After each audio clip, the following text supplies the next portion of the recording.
Thinking Aloud. Conversations on the leading edge of knowledge and discovery with parapsychologist Jeffrey Mishlove. Hello and welcome. I'm Jeffrey Mishlove. Our topic today is science and magic. My guest is an old friend, Serena Roney-Dougal. She is one of the individuals who did her doctoral research in parapsychology, the University of Surrey in England. She is the author of Where Science and Magic Meet. She is also the author of The Fairy Faith, an integration of science and spirit. Of course, this is an internet interview, and now I'll switch over to the internet video. Welcome, Serena. It's a pleasure to be with you after so long.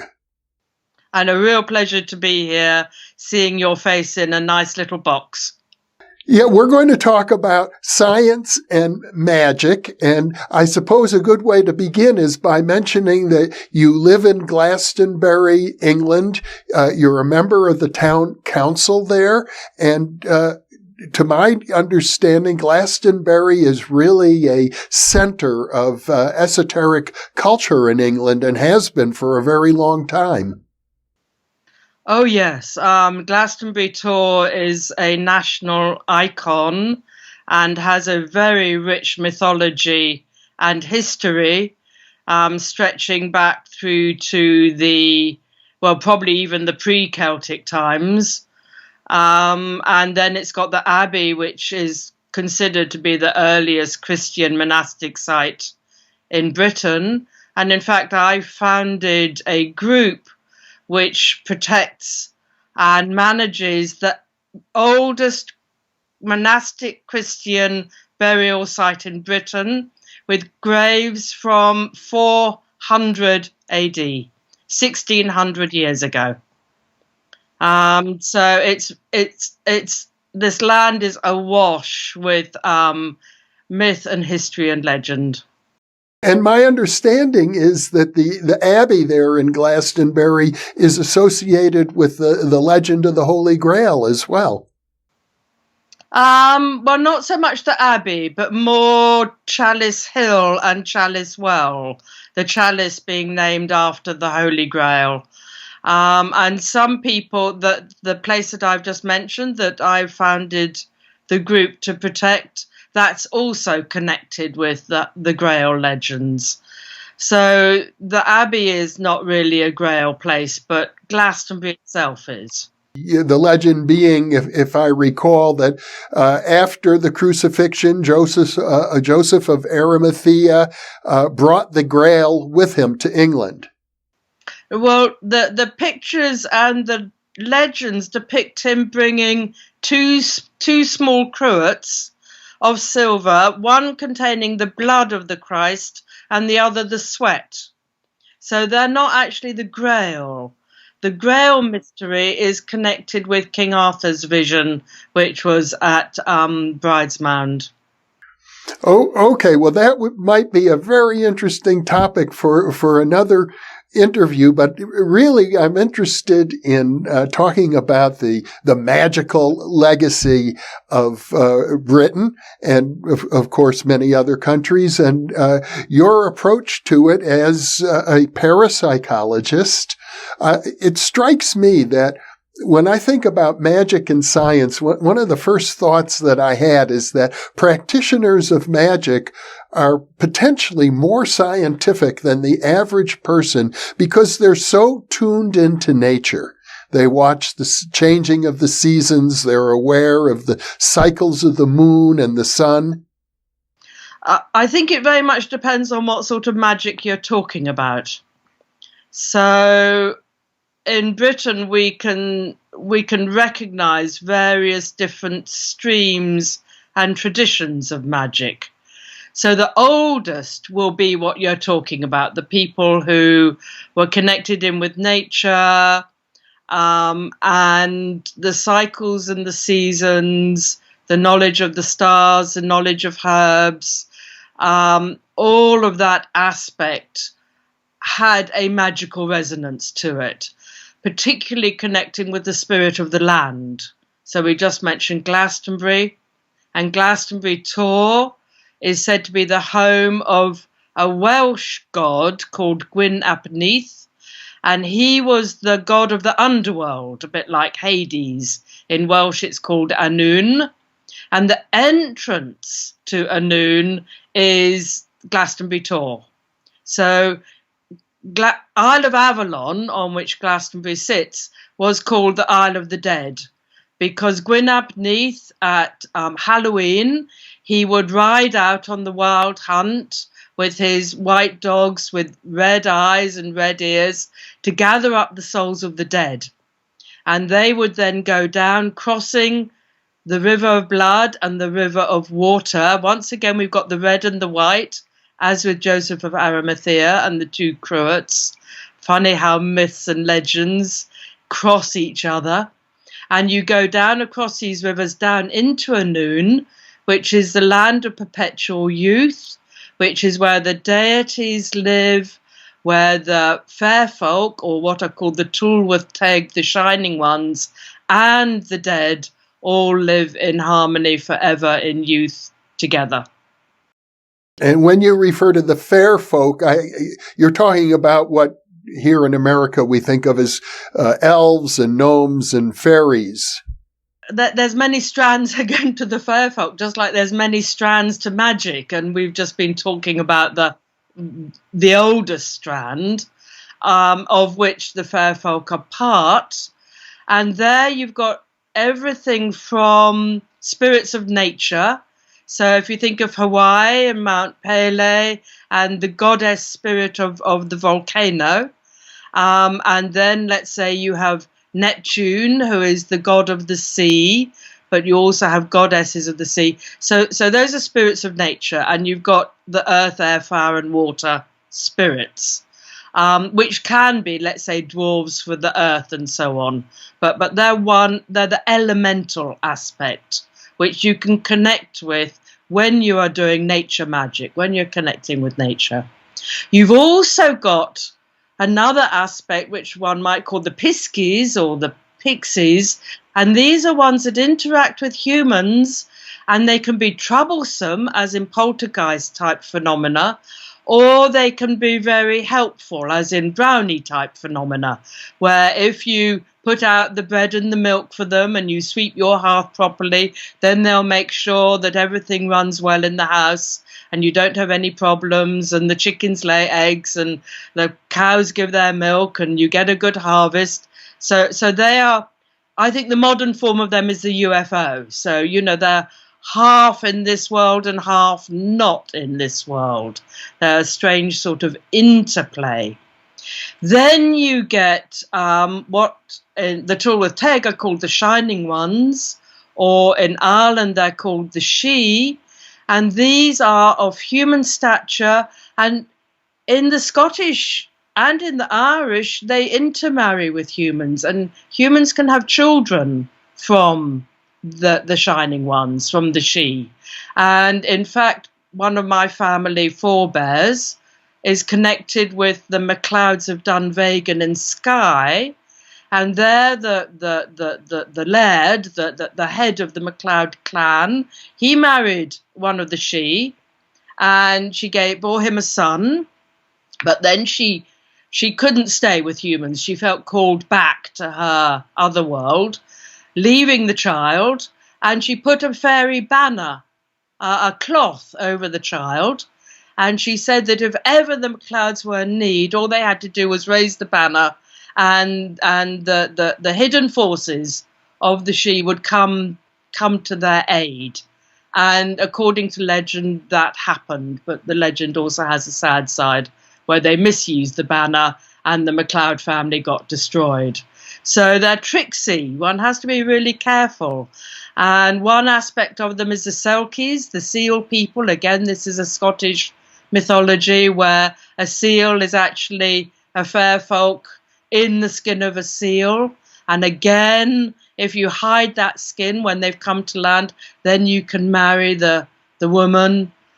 And then the fourth strand are the deities, like Gwyn ap Neith, who I've just mentioned, or Ceridwen, or Manannan MacLear, or any of these are the deity aspects.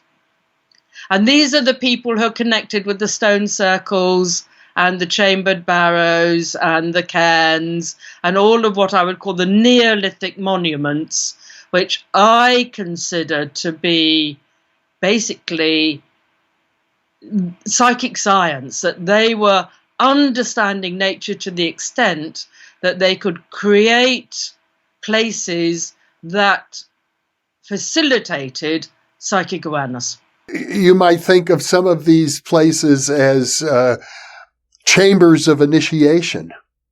Yes, most definitely. So certainly the chambered barrows.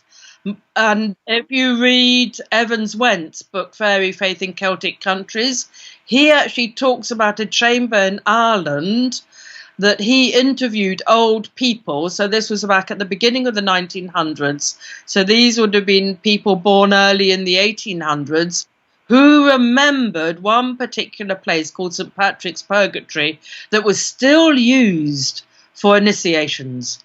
And you went into the chamber and the chamber was blocked. You were in complete dark for 10 days. Can you imagine what that would do to you? Well, as I recall from your book, Where Science and Magic Meet, you spent some time yourself in one of these chambers. More than one. I love them.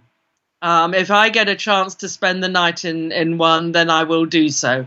They facilitate what I call big dreams, dreams where you connect with a deity aspect or have a profound initiation within your own psyche. I find them places of complete peace. I mean, the scientists have shown that all electromagnetic radiation is cut out, that, radio waves don't get through and so on. And so you go into those places and you can feel the tangible peace around you. And that enables you go in a very deep meditative state and you can have very profound experiences. I recall you describing such an experience. I think you said it was as if you were deep into outer space in between two different galaxies. Okay, I'll tell you that story. So this is in Ireland, and it's the hill that in the Irish is called Slítna Céiliach, which means the hill of the old woman. The Céiliach is like Ceridwen. She's the hag aspect of the goddess. And this particular hill has got lots of chambered cairns on it, one of which is complete. It's called Cairn T. And the whole getting to Cairn T was magical. My daughters and I were hitchhiking around Ireland and we hadn't been able to get a lift, and we saw a church on the top of a hill, and we knew wherever there was a church there'd be a pub. So we walked up to the top and found that the church was derelict, but the pub was thriving, and went into the pub, and they gave us all a cup of tea and a biscuit. And I told them where we were going because, of course, in Ireland, you chat with everybody. And the lady said to me, she said, "Oh, when you get there, go to the farm and ask for Jenny, and she will give you the key." So we then actually got a lift from there with a farmer who dropped us off at the foot of the hill. And I went and knocked at the farm door, no reply. But I heard some voices, and just across the road was a bungalow, a couple of women standing at the door. And I went up, and one woman, she said, "Oh, you'll be looking for the key, won't you?" Before I'd even asked. So she gave me the key, and she said, "Just drop it back through the letterbox when you're done." So me and the children started to walk up the hill, and a couple of Americans came by in the car and gave the children and the rucksack a lift, and I walked on after them. And up by where the car park was, there was another cottage, and it's now coming towards sunset. So me and the girls knock at the door and say, "Excuse me, do you have something that we could buy from you to give us some sort of supper?" She said, "Come on in." And she gave us this laden scones and cakes and tea. And when I tried to pay her, she said, "Oh, no, no, no, no. If I knock at your door, you'd do the same for me, wouldn't you?" So Irish. So we go on up to the top of the hill, and there's 9 barrows there. And we put up the tent, and then we go to Cairn Tea, and I've got the key, and we open the gate, and we go in, and the whole of the inside is full of carvings. I mean, every bit of stone is carved. It is utterly awesome, and they're said to be the oldest chambered cairns in Europe, going back 6,500 years. And when we got into the end chamber and we looked up, my daughter said, "My gosh, that's an astronomical zodiac." Nothing like we've ever seen, but she just saw that this was a depiction of the stars from 6,500 years ago, in the, where the sun goes through the different signs. So, it's very particular, those signs that the sun passes through. So we stayed there for a little while until the sun had set and beginning to get dark, and my girls got a bit spooked.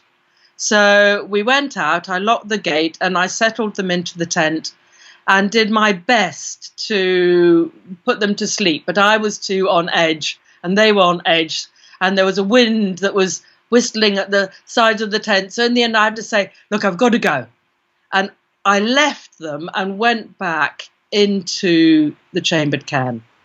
And it's dark now. And I went into that end chamber, and I sit down and I meditate. And the next thing I know, as you said, I find myself in a space that I can only describe as a space between the galaxies. The depth of it, the silence of it, the nothingness of it.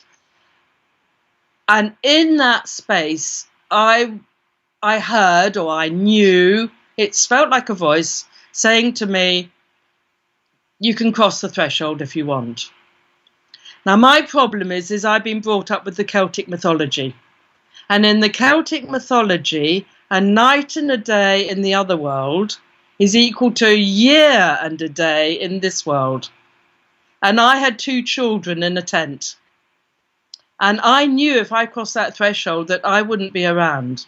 I'd be gone. And I couldn't do it. Immediately, I'm a mother. I couldn't leave my kids alone.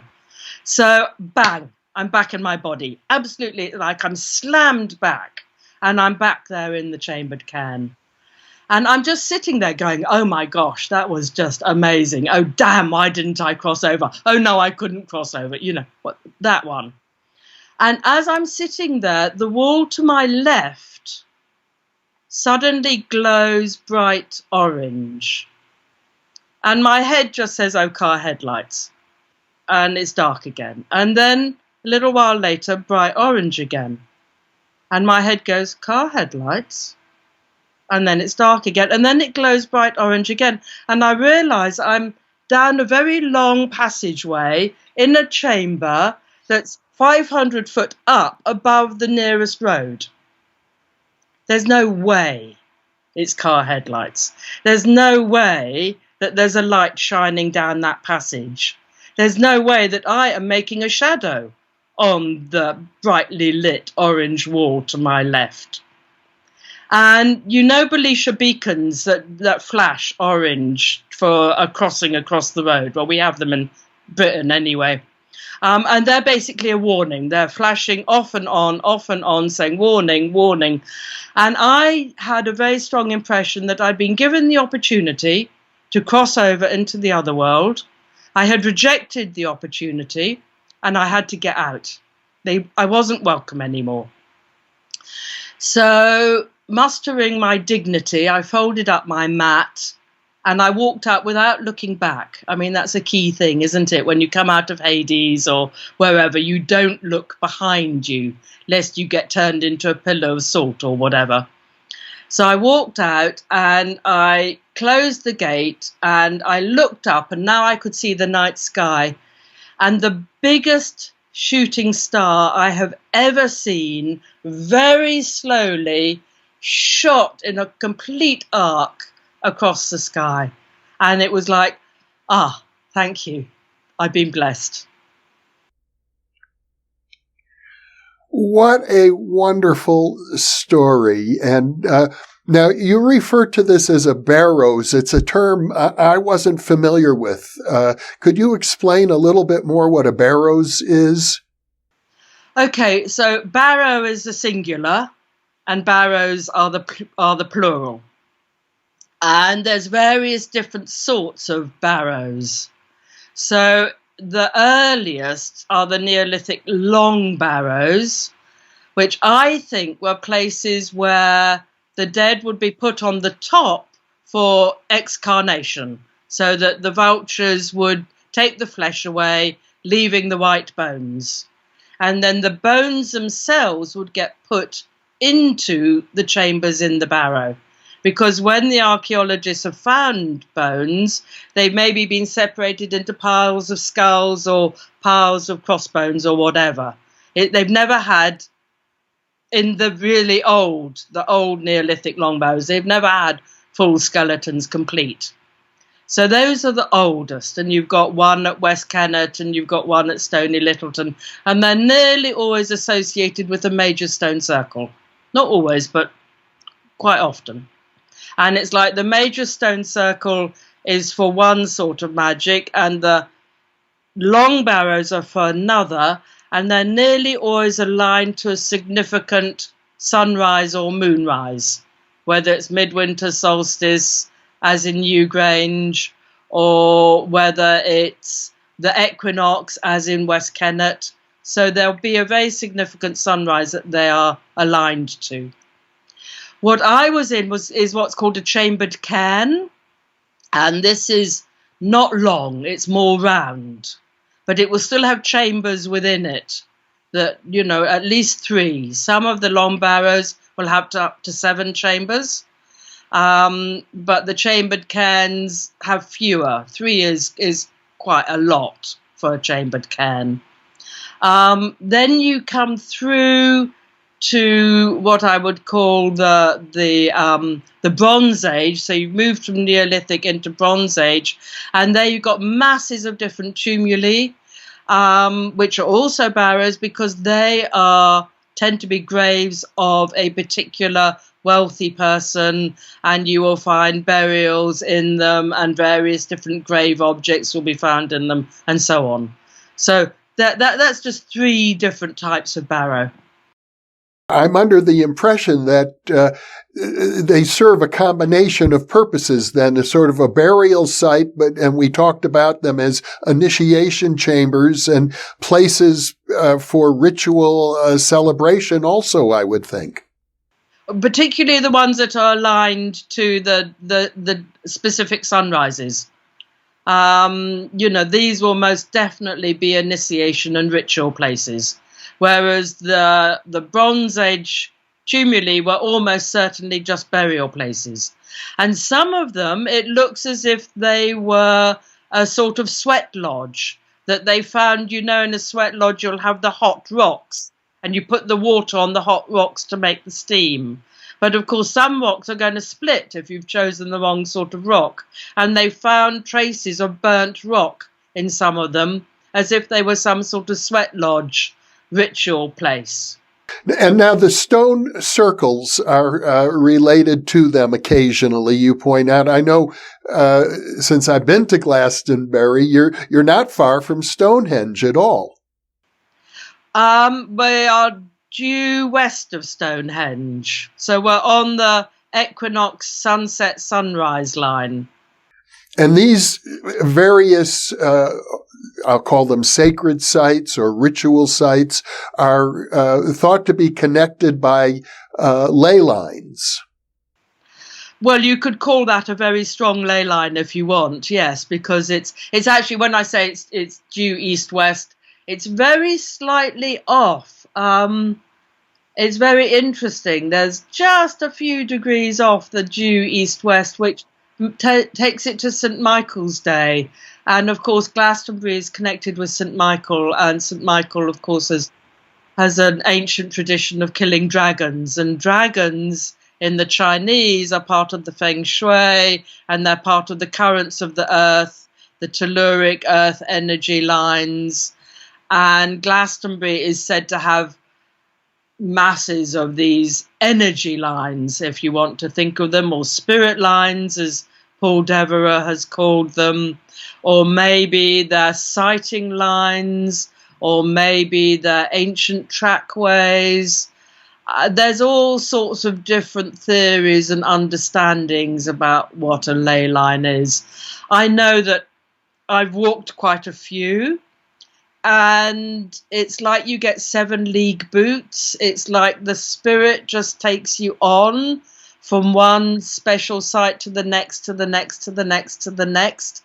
And it's a really magical experience to walk along them.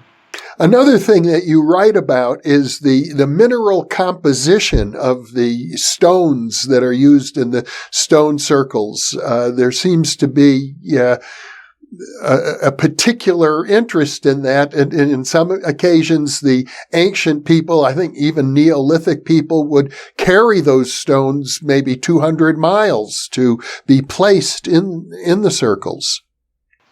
Yeah, so this is work that Paul Devereux did with his dragon project, talking of dragons as we were.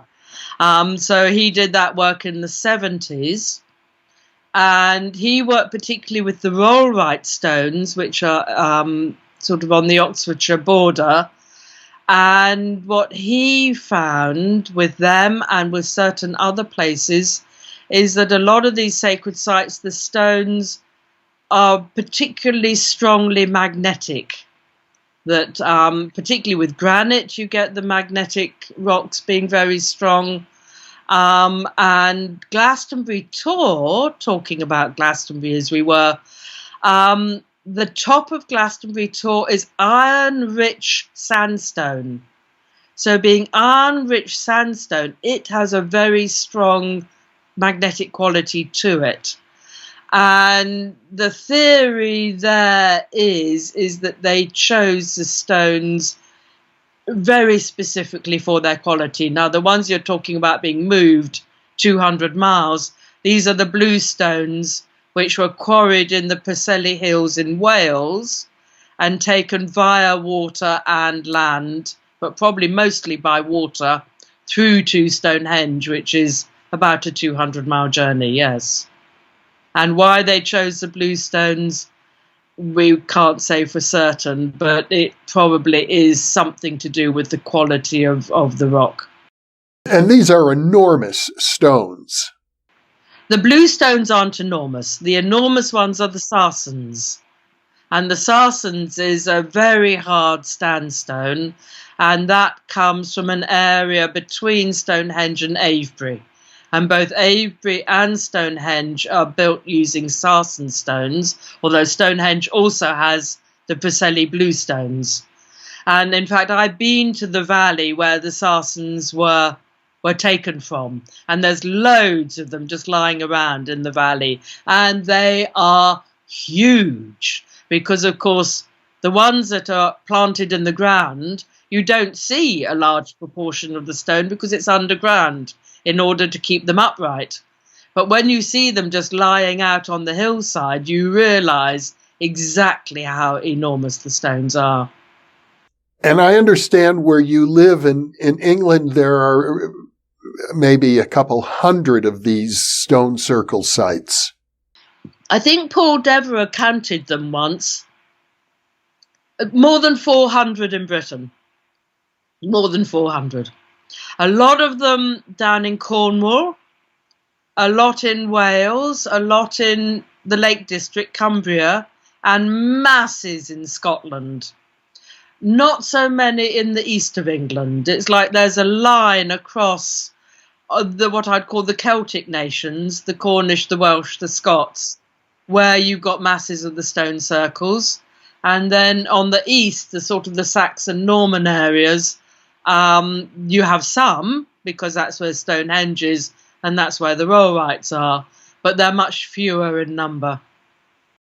it would seem to me pretty clear that the people who created these sites for purposes of various rituals, for purposes of initiation, for purposes of honoring the dead, had a strong sense of the energies of the earth, the crystalline nature of the rocks they were working with, the alignment of the planets.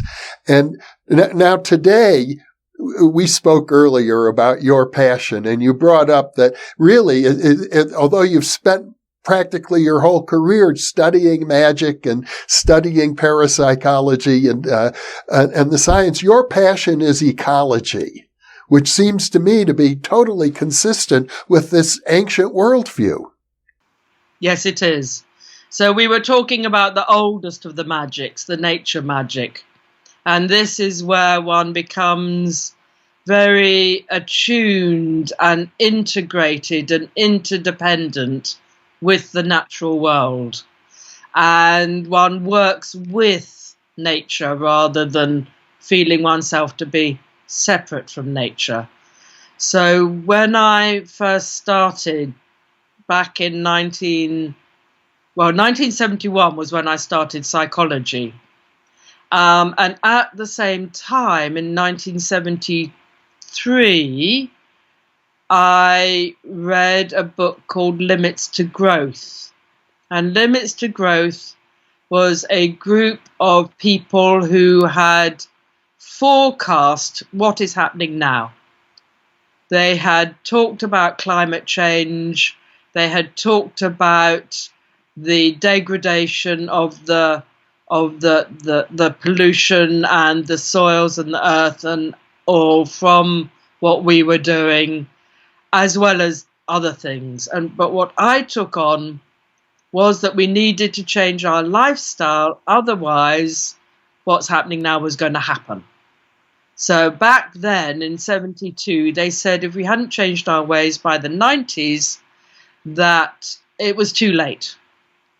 And I joined Greenpeace and I joined Friends of the Earth, and I started to be vegetarian and I started to eat organic foods and all the rest of the changes that were required to live lightly on the earth, to live a sustainable lifestyle that the earth could support.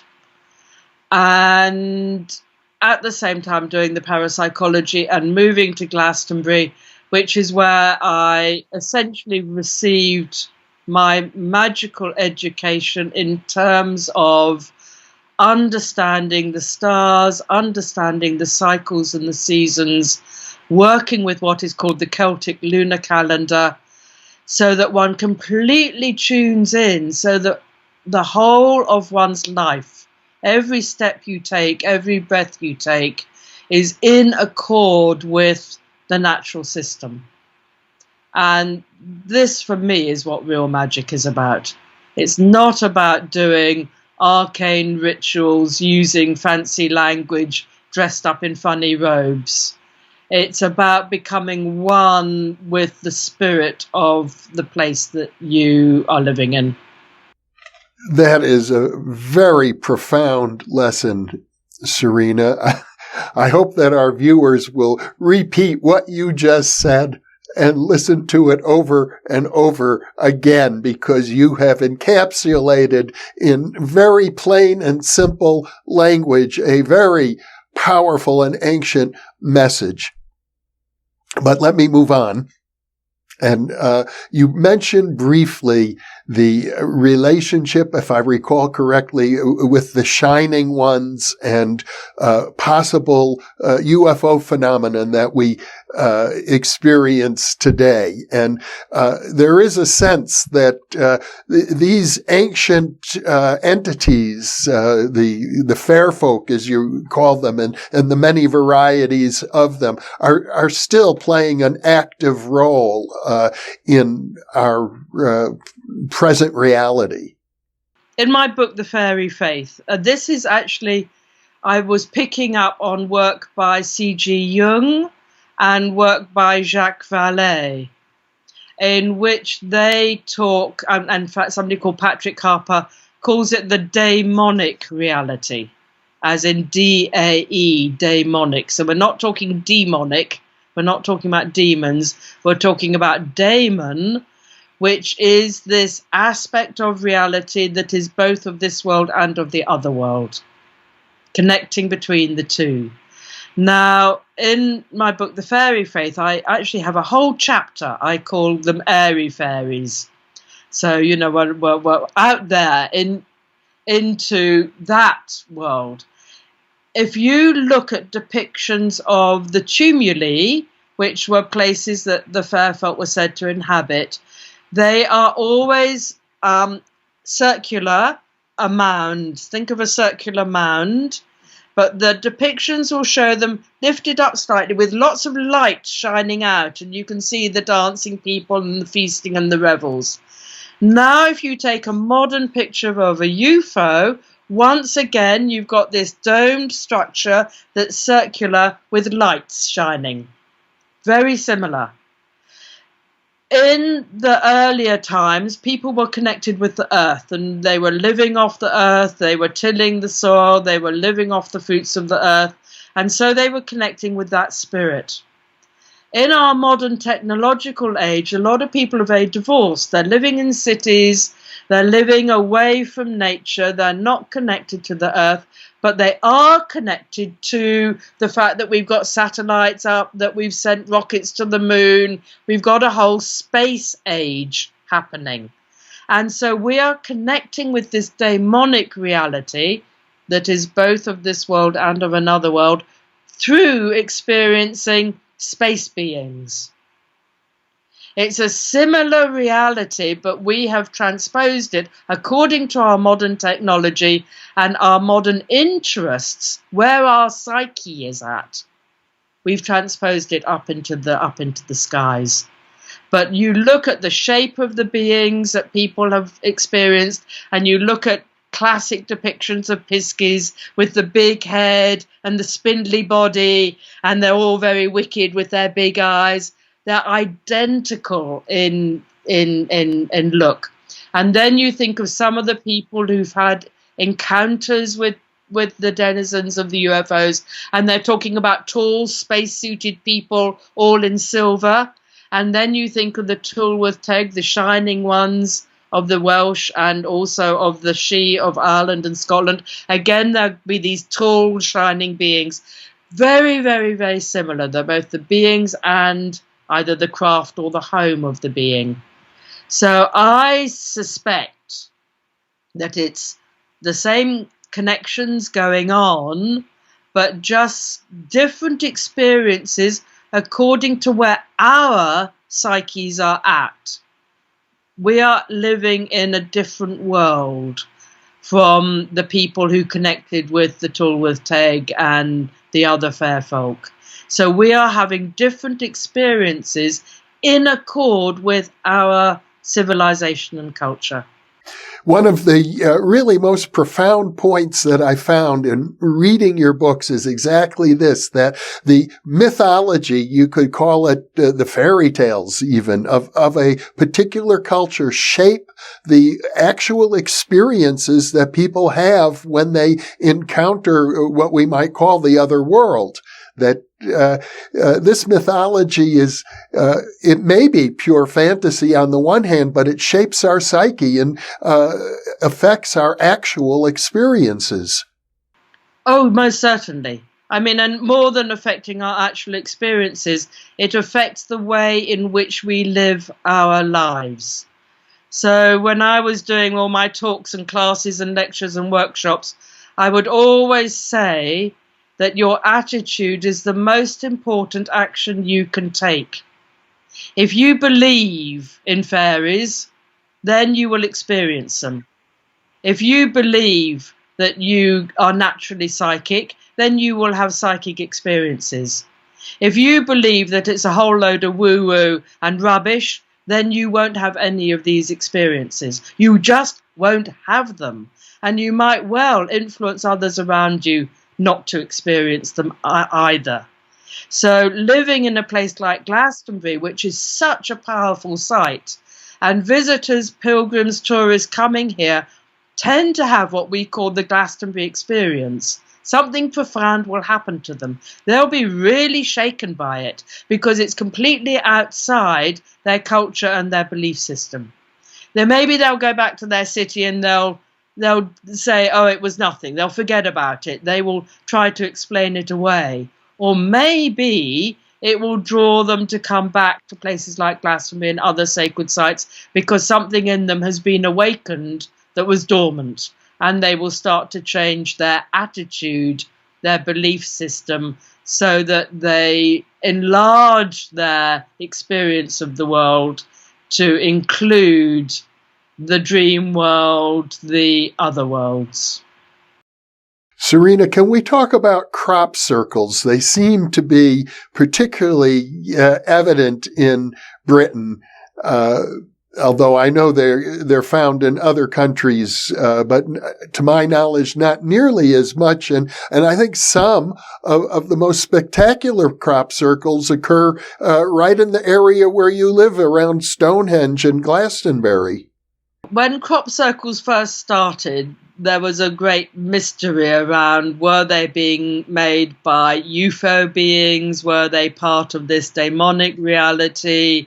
Or were they being made by clever humans? And I would say that nowadays, so this is 30 years on, they're still being made, but very intricate patterns now. They're not just simple circles. They're beautiful artworks. I mean, amazing artworks. I would say the jury is still out, although most people now reckon that they are human-made by great artists. What I love about them is that if you go back to the late 1800s, early 1900s, most villagers, most people were country people, and they would be in the fields at harvest time having a communal experience. Then from the 50s onwards, it began to be initially 2 or 3 people in tractors and so on, and then eventually just one great harvester over hundreds of square miles. And the land was empty of people, along with being empty of insects and flowers and all the rest of it. What the crop circles are doing is bringing people back into the fields at harvest time. I think that's really psychically, spiritually important.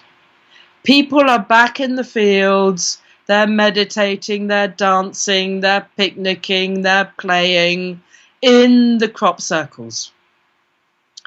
So whether or not, and I am not going to come down on one side or the other, although at the moment most people reckon it's human-made. There are others where there have been strange experiences, so there might be a bit of both. And I'm just going to leave that one as not proven either which way. But what I do love is that humans are once again celebrating in the cornfields at harvest time, which was one of the 4 major cross-quarter day celebration times at the beginning of August, which is when harvest happens.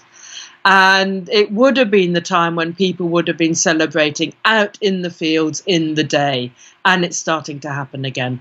And for me, in terms of bringing people back into tune and into harmony with the cycles and the seasons, is just wonderful, and it's a wonderful way for it to happen. Well, what I'd like to do, I'm going to link in the upper right-hand corner of the screen to a previous interview with Colonel John Alexander, who was a researcher who points out that, in his opinion, some of the really complex crop circles that were known to have been created virtually overnight couldn't have been done by any of the normal human mechanical ways of doing it. So that's his opinion, and people who want to watch that video can link to it directly. I think your expressing a certain amount of caution and rushing to a conclusion about these things. But it does seem to me from reading your books that these sacred locations, the stone circles and the barrows, seem to attract a variety of phenomena like lights, for example, mysterious lights, such as you yourself experienced. Yes, and I see that the stone circles were constructed for what I would call the out there psychic or magic. They're places of putting influence out, the active psychic, as in healing somebody else or affecting something that is outside of you. Whereas I see the barrows and the chambered cairns and those places where you go into the dark and into the silence, they are places more for out-of-body type experiences, for clairvoyance, for what I would call the receptive psychic, where you become aware of things within yourself rather than putting the energy out. So I think that they have very different functions. Serena, Roney-Dougal, this has been a delightful conversation. I'm so happy to reconnect with you. I hope that we can do more. You are just such a wealth of knowledge, but on top of that, your commitment to living in tune with nature, to having a lifestyle which will provide a sustainable world, hopefully, is an inspiration. And I hope that other people appreciate that you walk your talk. Thank you very much indeed. I appreciate that. Serena, thank you so much for being with me. A real pleasure, Jeff. Thank you for talking with me. And for those of you watching, thank you for being with us.